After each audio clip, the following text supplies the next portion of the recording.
మొదటి రాజులు 11, 9-11 వరకు. దేవుడు 2 సార్లు కనపడ్డాడట సొలొమోనుకి. అయితే కూడా అతను వెళ్ళే దారి నుంచి వెనుదిరగమని దేవుడు చెప్తే దేవుని పట్టించుకోలేదట సొలొమోను. ఇప్పుడు ధర్మశాస్త్ర గ్రంథం దివారాత్రులు దావీదు ధ్యానించినాడు.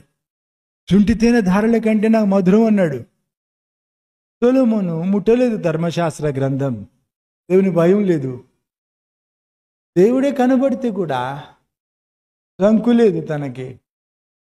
సృష్టికర్త బదులు సృష్టిని మొక్కినాడు. ఏంటి అన్న బలహీనత? తేరగా అన్నీ దొరికినాయి. సింహాసనం దొరికింది, ఐశ్వర్యం, అధికారం, ఆయుష్ ఇచ్చినాడు దేవుడు, గొప్పతనం, మంచి పేరు ఇచ్చినాడు దేవుడు. అన్నీ ఇచ్చిన దేవుణ్ణి పట్టించుకోలేదు ఆయన. దేవుని చేతుల దిక్కే చూసినాడేమో కదా, ఆయన ముఖం చూడలేదు. దేవునితో పరిచయం లేదు ఆ మనిషికి. అందుకే దేవుడు కనబడి పిలిచినా పలకలేదు. చెప్పినా కదా, 12 ఏళ్లలో ఉన్నట ఒకసారి కొత్త నిబంధన చదివి ముగించిన అని గొప్ప చెప్తున్నాడు. క్రైస్తవుడు అట. క్రీస్తును పోలి బ్రతికేవాడు క్రైస్తవుడు.